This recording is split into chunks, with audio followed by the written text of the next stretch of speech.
मेरे प्यारे भाइयों, प्यारी बहनों, राम राम सा। आदरणीय श्री अशोक गहलोत जी, श्री गोविंद दोतासरा जी, श्री सुखजिंदर सिंह रंधावा जी, श्री नीरज डांगी जी, श्री वैभव गहलोत जी, श्री समरजीत सिंह जी, श्री रतन देवासी जी, श्री मोतीराम कोहली जी, श्री सुखराम बिश्नोई जी, भंवरलाल मेघवाल जी, श्री आनंद जोशी जी, श्री रामीला मेघवाल जी, श्रीमती रमीला मेघवाल जी, श्रीमती सरोज चौधरी जी, श्री लीलाराम गरासिया जी, आप सबका और मंच पर उपस्थित सभी नेता गण का इस सभा में बहुत बहुत स्वागत। वीरों की ये धरती है राजस्थान। यहाँ आकर खुशी होती है, गर्व महसूस होता है। और जालौर तो एक ऐसी जगह है जहाँ के लोग कर्मठ हैं, यहाँ की धरती के मेहनती लोग हैं। जब यहाँ से आप बाहर भी जाते हैं, पलायन करके काम करके दिखाते हैं, बड़े बड़े व्यापार आपने बनाए, खूब रोजगार आपने दिलवाए। यहाँ पे भिनमाल में मोजड़ी का उद्योग है। आप सबका बहुत बहुत आदर करते हैं हम। और क्योंकि मैं आपका आदर करती हूँ, आज मैं आपसे कुछ सीधी सीधी बातें करना चाहती हूँ। वरना चुनाव के समय क्या होता है कि लंबे लंबे भाषण दिए जाते हैं। अक्सर आपको भी लगता होगा कि नेता भाषण दे रहा है, लेकिन जो कहना चाह रहा है वो सच्चाई कह रहा है कि नहीं, आपके सामने जो असलियत है वो रख रहा है कि नहीं। इसीलिए मैं चाहती हूँ कि आपसे कुछ बातचीत करूँ, आपके सामने एक सच्चाई रखूँ, ताकि जब चुनाव आएगा, जब पोलिंग का दिन आएगा, तो आप ठीक तरह से अपने विवेक को इस्तेमाल करके पूरी जागरूकता से अपना वोट दे पाएं। देखिए, चुनाव का जो समय होता है वो हिसाब लेने का समय भी होता है कि नहीं। अभी हाल में राजस्थान का चुनाव था।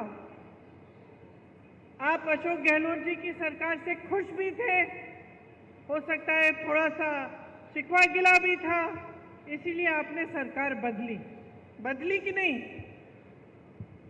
हाँ कि नहीं? तो देखिए, आपने सरकार बदली और क्या देखा कि जो स्कीमें आपके लिए अशोक जी ने शुरू की थी, जो 25 लाख की बीमा की, स्वास्थ्य बीमा की स्कीम थी, उसको क्या हुआ? कौन बताएगा? बंद हो गई। आपको 25 लाख तक मुफ्त स्वास्थ्य की सुविधाएं मिल रही थी। आज क्या हालात है? आज मिल रही हैं? नहीं मिल रही हैं। आपको जो तमाम सुविधाएं मिल रही थी, आज लगभग उनको बंद किया गया है। और ये इसलिए है कि जो सरकार आपने अब चुनी है अपने प्रदेश में, वो सरकार आपके हित के लिए काम नहीं कर रही है। अब अगला चुनाव आया है, देश का, पूरे देश का चुनाव है, तो सोच समझ के अपना वोट दीजिएगा। आपने खुद अपने प्रदेश में देखा है कि जो आपके लिए अच्छा हो रहा था वो बंद कर दिया गया है। तो क्या पूरे देश में आप ऐसा चाहते हैं? तो ये तय करने का समय है कि आप चाहते क्या हैं। आजकल चुनाव के समय एक अजीब सा माहौल बन गया है।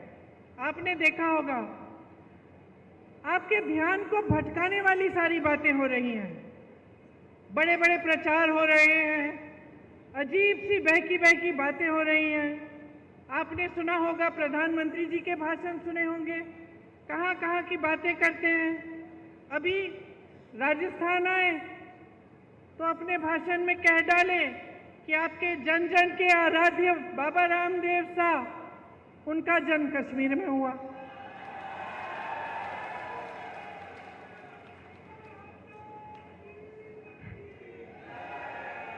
कभी वो अपनी झूठी वीरता दिखाते हैं, कभी शेखी मारनी होती है,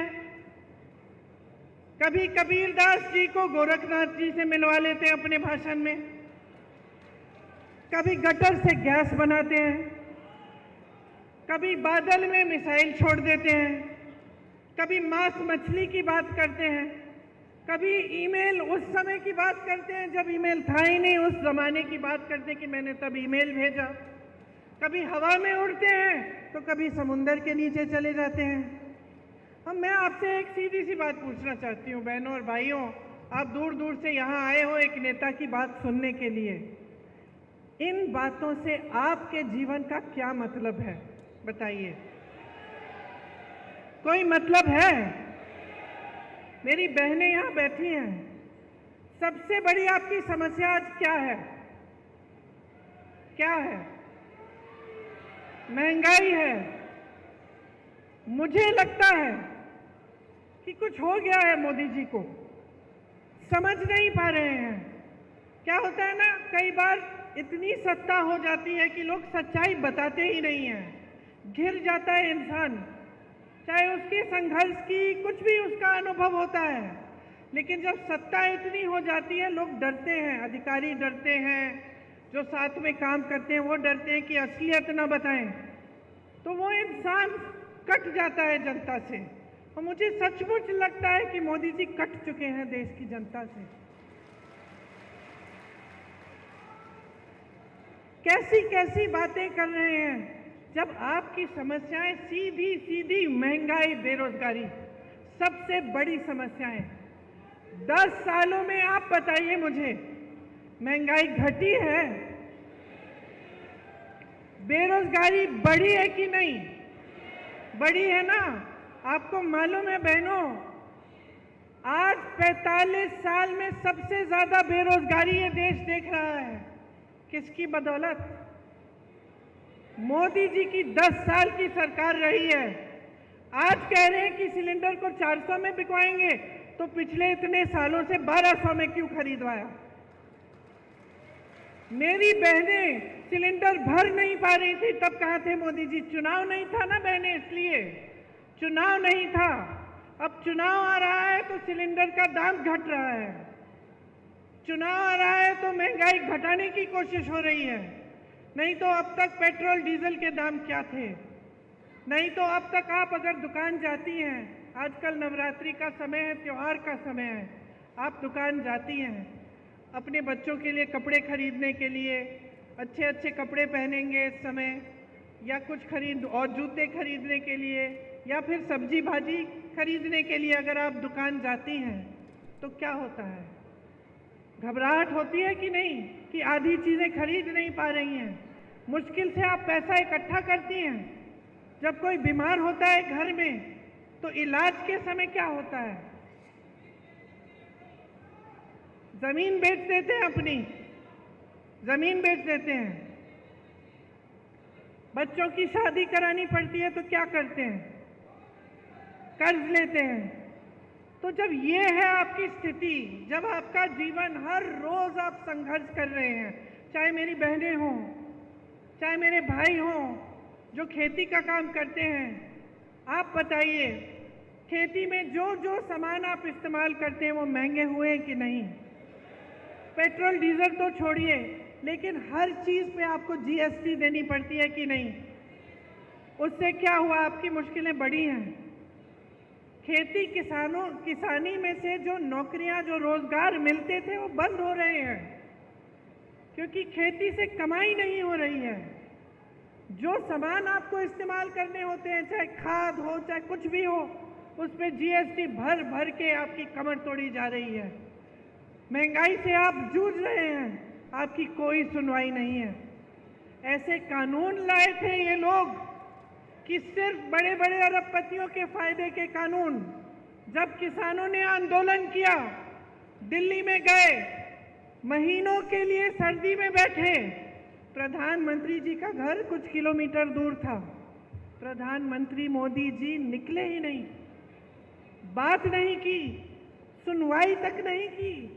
ये नहीं सोचा कि लाखों किसान महीनों से सर्दी में बैठे हैं, उनकी कम से कम हम बात सुन लें।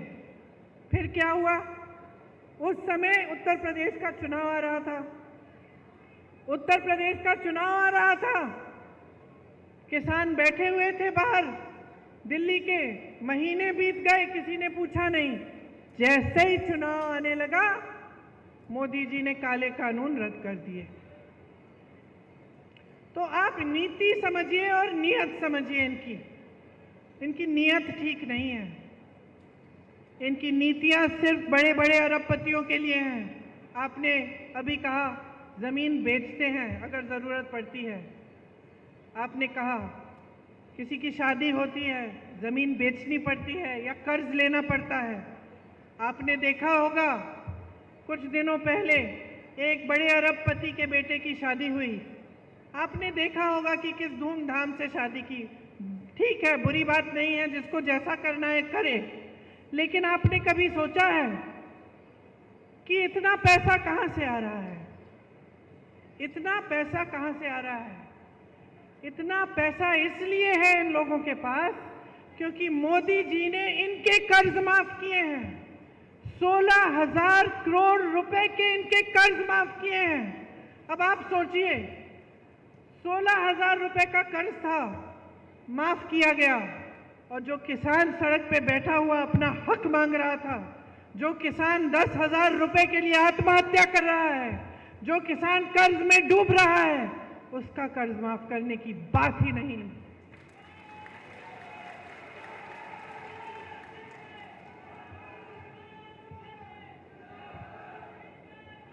आपको सिर्फ ये दिखाया जाता है पूरी मीडिया में, टीवी पे, आप फोन खोलेंगे तो फोन पे आपको यही दिखाई देता है कि देश आगे बढ़ रहा है, तरक्की हो रही है, सब बहुत खुशहाल हैं।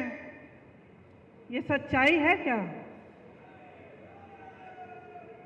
जब आप देखते हैं कि बड़े बड़े प्रधानमंत्री, बड़े बड़े राष्ट्रपति आ रहे हैं देश में और G20 जैसे बड़े बड़े इवेंट हो रहे हैं, तो हम भी भारतीय हैं, हमें भी गर्व होता है। ऐसी बात नहीं है, आपको भी गर्व होना चाहिए।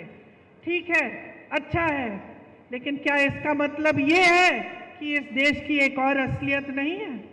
इस देश की एक सच्चाई ये है कि इस देश का गरीब रोज सुबह शाम संघर्ष कर रहा है। इस देश की सच्चाई ये है कि आप जो यहाँ बैठे हैं, आपकी कहीं कोई सुनवाई नहीं हो रही है इस सरकार में। महंगाई बढ़ती चली जा रही है, बेरोजगारी बढ़ती चली जा रही है, और रोजगार देने के बजाय क्या कर रहे हैं? अग्निवीर जैसी स्कीम ला रहे हैं। राजस्थान ने, उत्तराखंड ने, हरियाणा ने, पंजाब ने, यूपी ने अपने बेटों को अब हमारे सरहद पे भेजा, शहीद होने के लिए भेजा। आज की बात नहीं है, पीढ़ियों से आप भेज रहे हैं।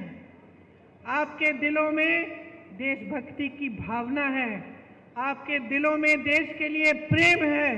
आप कहते हैं कि हमारे बच्चे जाएंगे, रक्षा करेंगे देश की, और आपके बच्चे जैसे ही नौजवान बनते हैं, दौड़ लगाना शुरू करते हैं। मैंने आंखों से देखा है। मैं जब गिरफ्तार हुई थी, किसानों का आंदोलन चल रहा था, मैं लखीमपुर खीरी में थी, यूपी में। उस समय कुछ किसानों को एक मोदी जी की सरकार के एक मंत्री ने कुचल दिया था। 6 किसान मर गए थे, शहीद हो गए थे। मंत्री के बेटे ने, शायद मंत्री ने जीप के टायर के नीचे कुचल डाला था। हम उन्हें मिलने जा रहे थे। उस समय पुलिस हमारे पीछे पीछे थी और हमें पकड़ने के लिए आई कि आपको गिरफ्तार करना, आप नहीं जा सकते, क्योंकि हम चाहते थे कि हम उनके परिवारों से मिलें। तो सुबह के 3:30 बजे थे, अंधेरा था अभी, और हम एक गांव के बाहर रुके हुए थे कि हम किस तरह से लखीमपुर खीरी पहुंचे पुलिस के बिना, कि पकड़े बिना।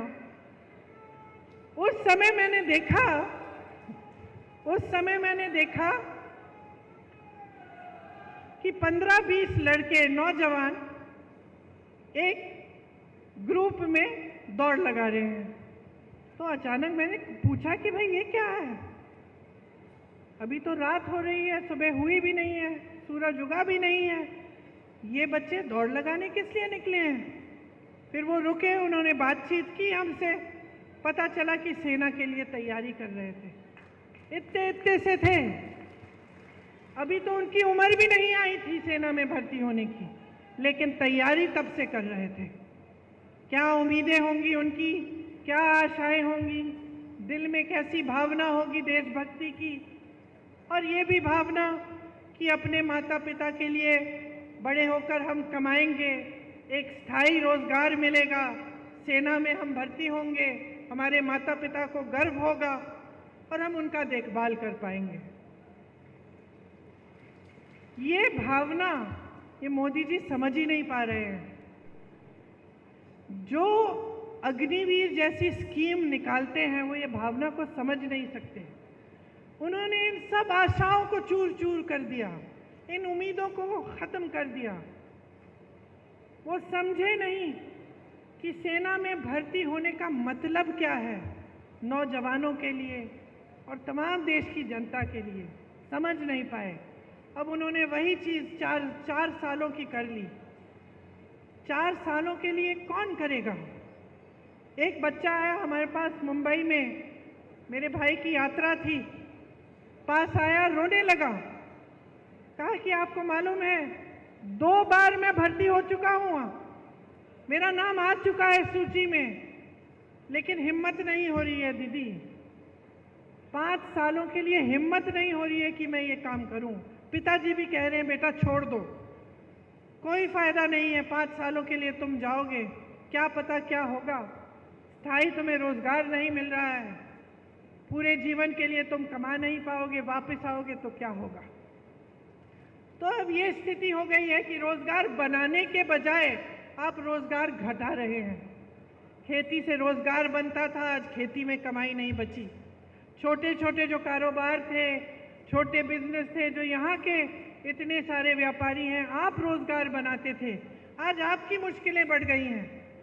जीएसटी से, नोटबंदी से, ऐसी नीतियों से जिससे आपकी भी कमर टूट रही है, जिससे आप खुद कमा नहीं पा रहे हैं। तो ये जो सरकार है ये आपके लिए नहीं चल रही है। देखिए, कांग्रेस पार्टी ने इस बार ये बात गहराई से समझी है। हम इस बात को समझे हैं कि पिछले 10 सालों के लिए मेरी बहनें आपके साथ अन्याय हो रहा है, मेरे भाई आपके साथ अन्याय हो रहा है, किसानों के साथ अन्याय हो रहा है, नौजवानों के साथ अन्याय हो रहा है, बहनें आपके साथ अन्याय हो रहा है। हम इस बात को गहराई से समझ रहे हैं। इसीलिए हम चाहते हैं कि हम ऐसी चीज़ें लाएं इस देश में जो आपको मजबूत बनाएं। जिस तरह से बड़े बड़े उद्योगपतियों के लोन माफ़ हो रहे हैं, जिस तरह से देश की पूरी संपत्ति इनको दी जा रही है, हवाई अड्डे इनके हो गए हैं, बड़े बड़े कारखाने इनके हो गए हैं जितने सरकारी थे जहाँ से रोजगार मिलते थे, बंदरगाह इनके हो गए हैं। हम चाहते हैं कि ये सारी संपत्ति वापस आपके हाथों में आए, क्योंकि बहुत संघर्ष हो गया है और आप झूठों के बहुत शिकार हो गए हैं। आपको सिर्फ झूठ ही झूठ बताया जाता है, सच्चाई आपके सामने रखी ही नहीं जाती। हमारी इच्छा है और हमने ये घोषणा की है कि केंद्र में जो 30 लाख रोजगार खाली पड़े हुए हैं उन्हें हम भरेंगे। अगर एक नौजवान स्नातक पास होता है और उसको नौकरी नहीं मिल रही है, हम उसको अप्रेंटिसशिप के तौर पे, जैसे जो अमीर लोग होते हैं उनके बच्चे पढ़ाई करते हैं, उसके बाद उनको 1 साल के लिए किसी के में जॉब लगा देते हैं, 1 साल के लिए उनको थोड़ा बहुत पैसा कमा लेते हैं और वो सीख भी लेते हैं। लेकिन गरीबों के लिए ये मौका नहीं मिलता। तो हमने कहा है कि हम आपके लिए ये मौका बनाएंगे। जो बच्चे स्नातक पास हैं उनको 1 लाख रुपए मिलेंगे अप्रेंटिसशिप करने के लिए। जो गिग इकोनॉमी में काम करते हैं, मतलब जो डिलीवरी के होते हैं, डिलीवरी स्कूटर पे डिलीवरी करते हैं या इस तरह के काम करते हैं, उनकी आजकल सामाजिक सुरक्षा नहीं है। हम उनको सामाजिक सुरक्षा देंगे। 5,000 करोड़ का हम एक फंड बनाएंगे जो सिर्फ नौजवानों के लिए होगा। आप ताली बजा रहे हैं, नौजवान हैं, अगर आप एक छोटा सा अपना कारोबार शुरू करना चाहेंगे, एक स्टार्टअप बनाना चाहेंगे, अपना छोटा बिजनेस, तो इस फंड से आपको पैसे मिलेंगे।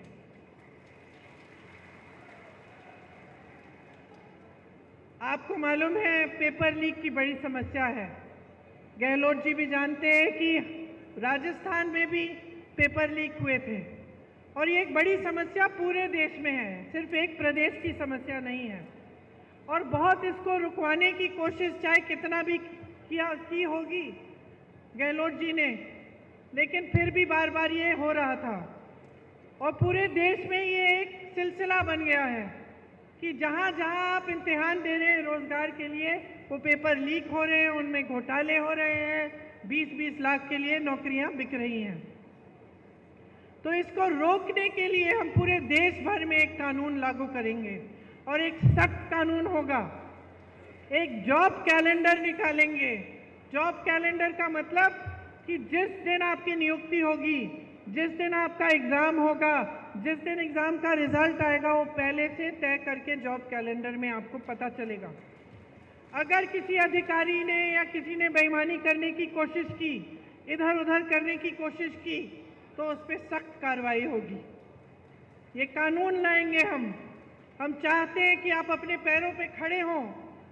बहनों, आपके लिए जो महिला सबसे बड़ी महिला है एक परिवार में, उसके लिए 1 लाख रुपए मिलेंगे सालाना, हर साल, ताकि आप कुछ बचत अपनी कर पाओ, ताकि ये घबराहट ना हो कि बच्चों के लिए कुछ खरीदना है, नई वर्दी खरीदनी है, नए जूते खरीदने हैं, पैसे कहाँ से आएंगे।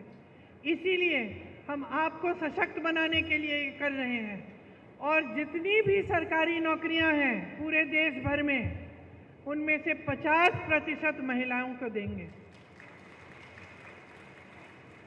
आज सबसे शोषित देश में श्रमिक ही होता है, सबसे ज़्यादा संघर्ष करता है, खास तौर से जो पलायन करके जाते हैं। आपने देखा कोविड के समय किस तरह से अपने गांव-गांव तक पैदल चले, क्या हुआ उनके साथ।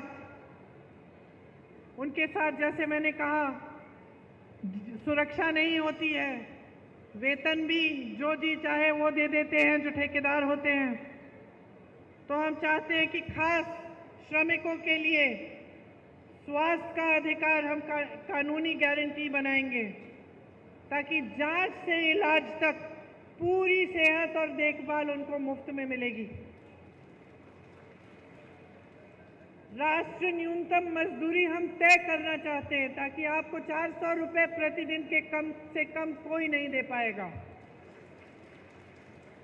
और जो शहरी क्षेत्रों के लिए, जैसे हमने यहाँ गांव के क्षेत्रों में रोजगार की गारंटी दी, आपको मालूम होगा मनरेगा कांग्रेस ने शुरू किया था, उससे 100 दिन का जो रोजगार था वो आपको गारंटी मिलता था। ये अलग बात है कि मोदी जी ने उसको भी कमजोर करने की कोशिश की। शहरों में भी आपको इस तरह की रोजगार की गारंटी कांग्रेस पार्टी देना चाहती है और दे के दिखाएगी। मैंने अग्निवीर की बात की। अग्निवीर की जो स्कीम है उसको पूरी तरह से हम रद्द करवाएंगे। जैसे पहले सेना में आप जाते थे मान सम्मान के साथ आजीवन काम करने के लिए, देश की सुरक्षा के लिए, वैसे आप फिर से जाएंगे। देखिए, मैंने किसानों की बात की। मैंने आपसे बताया कि जीएसटी आपके जो खेती के सामान है उस पर हम रद्द कराएंगे, कि एमएसपी आपको एक कानूनी आपका अधिकार बनेगा, कानून बनेगा कि आपको एमएसपी मिलना है। और जो आपका नुकसान होता है जब आपदा आती है, आपको उसका भुगतान अभी तक मिलता नहीं है। कभी कम मिलता है, कभी टाइम पे नहीं मिलता, कभी आप महीने इंतज़ार करते हैं, साल इंतज़ार करते हैं, नहीं मिलता। तो हम ऐसे नुकसान के भुगतान के लिए हम 30 दिनों की सीमा रखेंगे। 30 दिनों के अंदर अंदर पूरा भुगतान होगा। एक नई कृषि की आयात निर्यात की हम नीति लाएंगे, जो भूमिहीन हैं उनको ज़मीन वितरित करेंगे। ये सारी स्कीमें हम आपके लिए लाना चाहते हैं। अब आप जानते ही हैं कि यहाँ राजस्थान की सरकार थी तो आपके लिए कितने काम किए। आप जानते हैं कि कांग्रेस पार्टी ने जहाँ जहाँ गारंटी दी है वहाँ आज भी ये चीज़ें लागू हैं। हमने कहा था ओपीएस आप ओपीएस होगा, कर्नाटका में ओपीएस मिल रहा है, हिमाचल में मिल रहा है, छत्तीसगढ़ में जब हमारी सरकार थी मिल रहा था वहाँ पे। हमने कहा था महिलाओं को प्रति माह 2000 रुपये देंगे, कर्नाटका में आज मिल रहा है। हमने यही हिमाचल में कहा था कि 1500 रुपये प्रति माह मिलेगा, मिलना शुरू हो गया है। तो जो बातें हमने की हैं वो हमने करके दिखाई हैं। खोखली बातें नहीं हैं जैसे मोदी जी आपके सामने करते हैं कि 15 लाख आपके खाते में आ जाएंगे। अभी तक नहीं आए, 10 साल बीत गए हैं। कि 2 करोड़ रोजगार मिलेंगे और 10 सालों में बेरोजगारी इतनी बढ़ गई है कि 45 सालों में इतनी बेरोजगारी नहीं है। तो मोदी जी जो बात करते हैं आपसे वो खोखली बातें हो गई हैं। हो सकता है एक ज़माने में 10 साल पहले जब शुरू में उन्होंने की थी, हो सकता है उनकी भी इच्छा थी कि वो पूरी करेंगे, लेकिन अब वो इच्छा भी नहीं है। अब साफ साफ दिख रहा है कि सच्चाई को मानने के लिए तैयार ही नहीं है, कि इस देश के गरीब के संघर्ष को पहचानने के लिए तैयार नहीं है। भ्रष्टाचार की बातें करते हैं। शायद इस देश के इतिहास में पहली बार ऐसा हुआ होगा कि दो मुख्यमंत्रियों को जेल में डाल दिया भ्रष्टाचार के बहाने। सारे जितने भी विपक्ष के नेता हैं सब पे ईडी, सीबीआई, इनकम टैक्स एजेंसियां इतना दबाव डाल दिया भ्रष्टाचार कह के, और जब चाहते हैं कि कोई उनकी पार्टी में आ जाए तो अचानक वो भ्रष्टाचार की बातें खत्म हो जाती हैं। वही लोग जिनके खिलाफ ये आरोप लगाते हैं, मोदी जी मंच पे खड़े होकर कहते हैं कि ये हजारों करोड़ का घोटाला किया इन्होंने, वही लोग जिस दिन मोदी जी की पार्टी में शामिल हो जाते हैं उस दिन मोदी जी ये सब बोलना बंद करते हैं, केस धुल जाते हैं, भ्रष्ट नहीं रहते, वही लोग पाक हो जाते हैं। और सबसे बड़ा भ्रष्टाचार इनका क्या है? सबसे बड़ा भ्रष्टाचार आज सामने आया है जब सुप्रीम कोर्ट ने कहा कि जिसने किसी भी राजनीतिक दल को चंदा दिया है उसकी सूची निकाल के हमें दीजिए। तो क्या हुआ? पहले तो सूची मिली नहीं इनको। फिर जब फिर से कोर्ट ने बोला कि नहीं सूची दिखाइए हमें, तो सूची निकली और सूची में पता चला कि मोदी जी ने जितने भी भ्रष्ट व्यापारी हैं उनसे तो चंदा ली ही। वो जो पुल गिरा था गुजरात में, उससे जिसने वो पुल बनाया उससे चंदा ली। आप सोच सकते हैं कि ये जो कोविड की जो टीका लगा, आपको जो वैक्सीन लगी, उसको लगाने वाले से भी चंदा ली मोदी जी ने। सबसे ज्यादा चंदा मोदी जी ने ली। जो लॉटरी चलाते हैं उनसे भी ली, किसी को नहीं छोड़ा। सबसे या तो सबको ठेका दिया या किसी की पे एजेंसी लगा दी, चंदा ली, एजेंसी हटा दी। किसी को ठेका दे दिया कि तुम पुल बनाओ, तुम सुरंग बनाओ, तुम सड़क बनाओ, उसके लिए चंदा ले ली। तो इससे बड़ा भ्रष्टाचार कौन सा है? इससे बड़ा भ्रष्टाचार क्या है कि हजारों करोड़ रुपए आपने इस तरह से अन्य लोगों से ली। तो भ्रष्टाचार की जो बातें हैं वो भी इनकी खोखली हैं। कहते हैं यहाँ आकर कि मैं अकेला भ्रष्टाचार से लड़ रहा हूँ, पब्लिक से समर्थन मांगते हैं। सच्चाई नहीं है, भ्रष्टाचार से नहीं लड़ रहे हैं। ये सिर्फ विपक्षी दलों का मुंह बंद करना चाहते हैं। किसी भी बहाने किसी का घर ले लिया, किसी पे केस डाल दिया, किसी को जेल में डाल दिया। लेकिन मैं आपसे कहना चाहती हूँ कि हम डरने वाले नहीं हैं।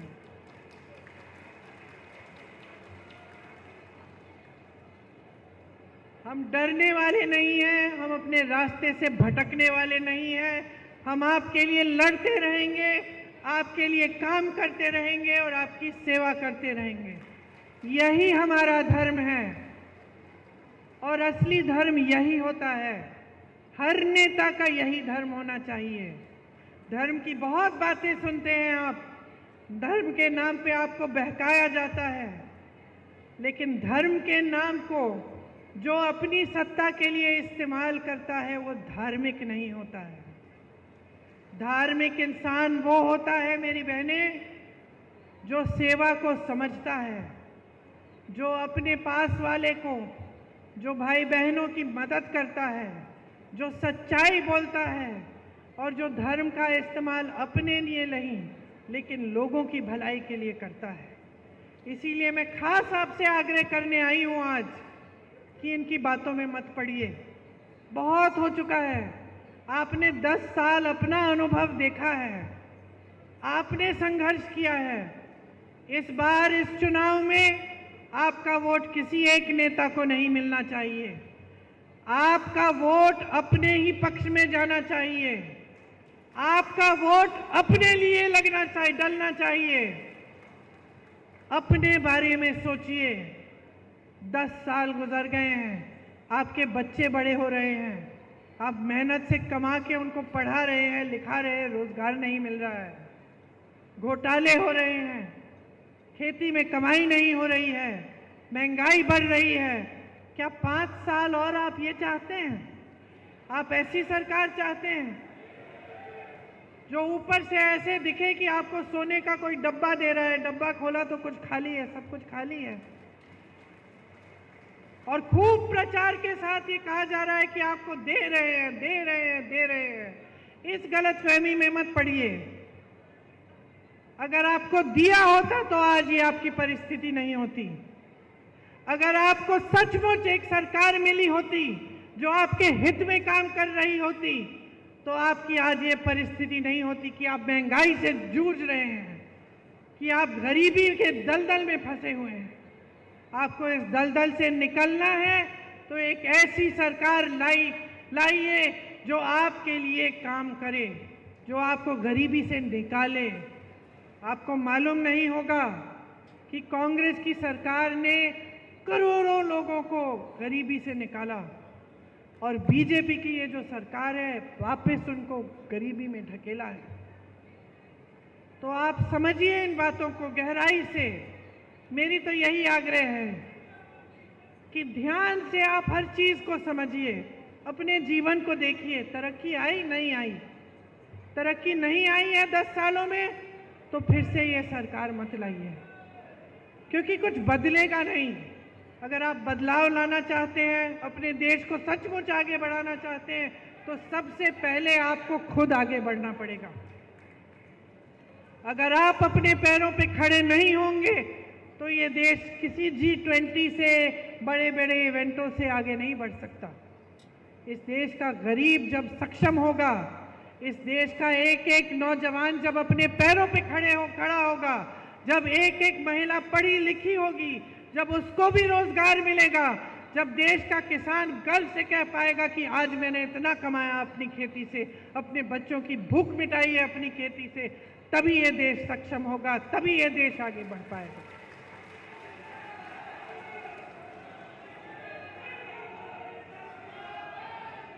तो जिस दिन चुनाव आएगा उस दिन मैं आपसे पूरी उम्मीद रखती हूं कि आप सोच समझ के अपना वोट डालेंगे। इस बार किसी मोदी सरकार को मत लाइए। ये जो बोलते हैं ना बार बार मोदी सरकार, बंद कर दीजिए इसको। इस बार जनता की सरकार लाइए, अपनी सरकार लाइए, कांग्रेस की सरकार लाइए, ताकि आप मजबूत बने, आपकी शक्ति आपके हाथों में आए, आपकी संपत्ति आपको वापस मिले और आपका हमारा देश आगे बढ़े। आपसे बहुत बहुत धन्यवाद कि आपने इतनी ध्यान से मेरी बातें सुनी।